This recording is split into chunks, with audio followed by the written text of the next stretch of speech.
नमस्कार बच्चों, BA final semester 6 में जो खंड ख है वह है हमारा हरियाणवी भाषा और साहित्य का इतिहास। हरियाणवी भाषा और हरियाणा साहित्य का इतिहास पढ़ेंगे इसके अंदर।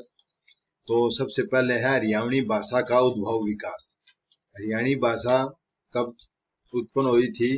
यह शौरसेनी अपभ्रंश से उत्पन्न हुई थी, जिसका यह पश्चिमी हिंदी की उपभाषा में, जिसमें 5 भाषाएं थी: ब्रज भाषा, खड़ी बोली, हरियाणवी, कन्नौजी। ये 5 उपभाषाओं में से एक हरियाणवी थी। तो हरियाणवी भाषा का उद्भव विकास।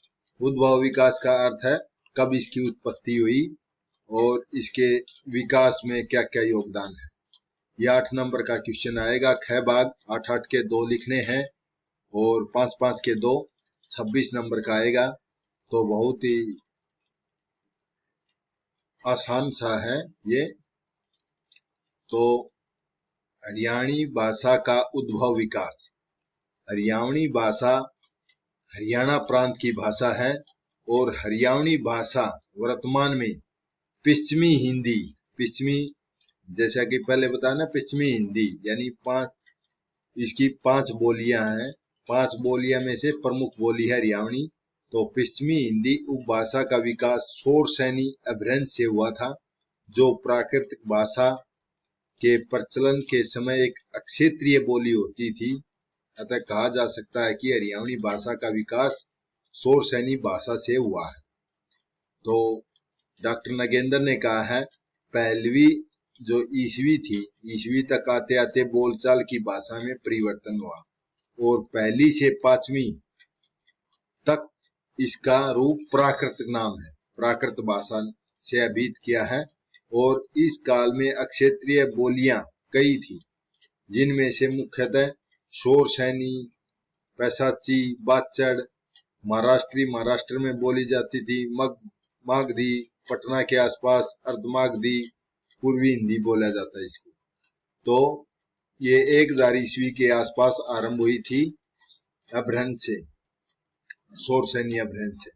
तो डॉक्टर नगेंद्र ने इस संदर्भ में आगे लिखते हैं कि हरियाणवी का विकास जो उत्तरी थी, उत्तरी शौरसेनी अपभ्रंश के पश्चिमी रूप से हुआ है, जिसमें खड़ी बोली, अहिरवाटी, मारवाड़ी, पंजाबी से घिरी हुई इस बोली को कुछ लोग खड़ी बोली का पंजाबी से प्रभावित रूप भी मानते हैं।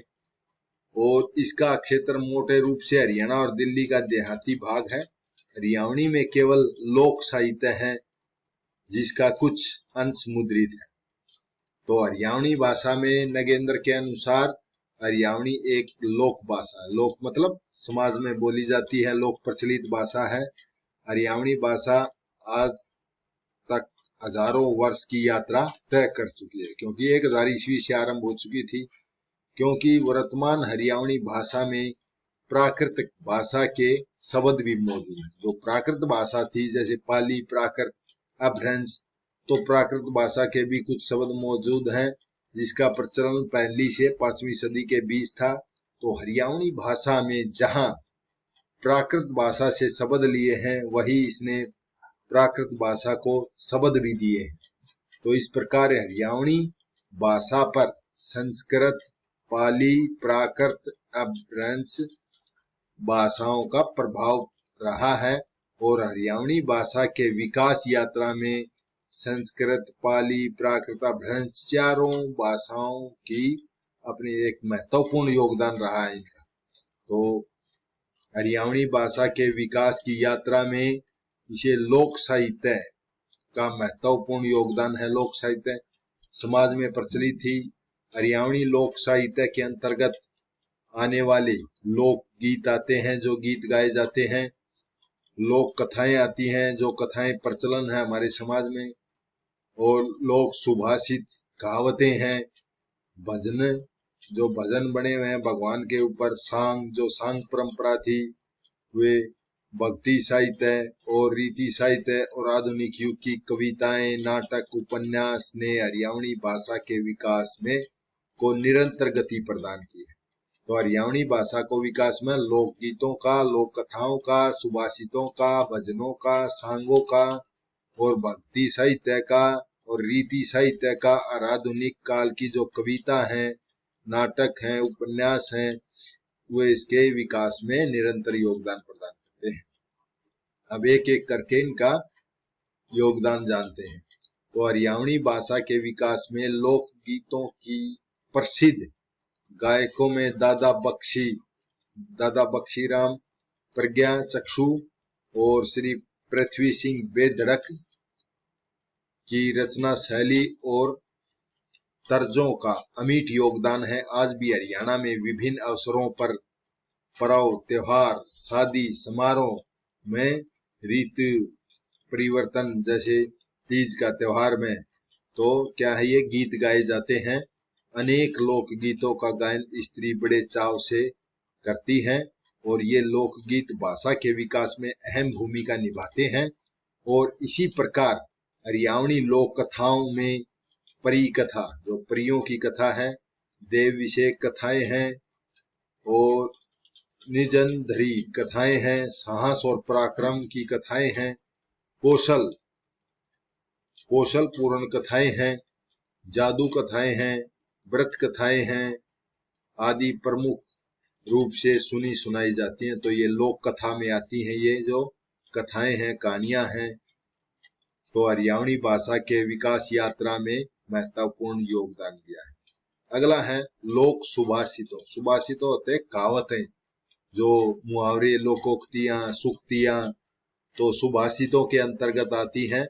लोक सुभाषितों के अंतर्गत आने वाली हरियाणवी मुहावरे, लोकोक्तियां, सूक्तियां, बालकों से बुझ बुझावल यानी कि पहेलियां ने भी हरियाणवी भाषा के विकास में एक महत्वपूर्ण भूमिका निभाई है। और हरियाणवी हिंदी साहित्य की भांति हरियाणवी भाषा के साहित्य में नयादर सिंह बेचैन, जो झज्जर के रहने वाले थे, और मटरू लाल गोयल मेरठी द्वारा रचित आला छंद मिलते हैं। इन आला छंदों में हरियाणवी भाषा के विकास में गहरी छाप छोड़ी है। जैसे उनका एक ये है, रहने वाला मैं झज्जर का, नयादर सिंह है मेरा नाम, लिखूं लड़ाई 52 गढ़ की, आला खंड यूं कहूं तमाम। हरियाणवी भाषा के विकास में हरियाणा में रचित विभिन्न भजनों का महत्वपूर्ण योगदान है। और झज्जर जिले में जन्मे पंडित बख्शीराम हरियाणवी भक्ति साहित्य में तुलसीदास कहलाने वाले स्वामी शंकरदास मान सिंह आदि भजन गायकों ने अपनी हरियाणवी भजनों से हरियाणवी भाषा को आगे बढ़ाया। स्वामी शंकरदास ने अपने एक भजन में समकालीन जन गायकों का उल्लेख इस प्रकार किया है, जैसे अब नाम सुनो कवियों के जो जन हरि नाम को गाते हैं, आपुड़ में सेठू हुआ भक्त हितकारी, मऊ खास में लक्ष्मण कवि हुआ शुभकारी, और खतौली में असनु हुआ भक्ति कथा सारी, खेड़ी में हुआ किशनलाल सांग खिलारी। तो इस प्रकार हरियाणा में हिंदी साहित्य में के भक्ति काल, रीति काल और आधुनिक काल के समानांतर हरियाणवी भाषा में साहित्य का सृजन हुआ है। इस प्रकार की साहित्य रचना में हरियाणवी भाषा का विकास क्रम आगे बढ़ा है। तो उपयुक्त सभी प्रकार के साहित्य के साथ हरियाणा में जो सांग परंपरा विकसित हुई है, उसी ने सर्वाधिक रूप से हरियाणवी भाषा को आगे बढ़ाने में अपनी भूमिका निभाई है।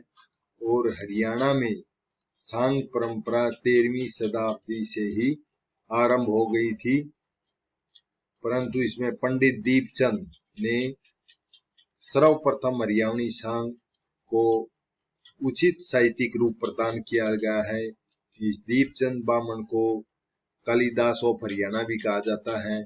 पंडित लक्ष्मी चंद ने भी अपने सांगों के माध्यम से हरियाणा भाषा को हरियाणा से बाहर निकालते हुए भारत और विश्व स्तर पर पहचान दिलाई थी। 1966 ईस्वी में एक प्रदेश के रूप में हरियाणा का गठन के बाद हरियाणा में बनी हुई कुछ हरियाणवी फिल्मों जैसे चंद्रावल थी, मसलन है, लीलो चमन है, छैल गैल्या जांगी और पनघट आदि फिल्मों ने भी हरियाणवी भाषा के विकास करने और भारत भर में इसे पहचान दिलाने में महत्वपूर्ण योगदान दिलाया है, महत्वपूर्ण भूमिका है इसकी। और यही नहीं, वर्तमान में पहली बार मुंबई के बॉलीवुड ने भी एक हरियाणवी भाषा की फिल्म जैसे मटरू की बिजली का मंडोला का निर्माण किया है। निश्चय ही हरियाणवी भाषा के विकास क्रम के एक मील का पत्थर है। तो इस प्रकार हरियाणवी भाषा का विकास हुआ धीरे धीरे, तो हरियाणवी भाषा का एक महत्वपूर्ण योगदान है इसका उत्पन्न और विकास में। आशा करता हूं आपको समझ में आया होगा। धन्यवाद।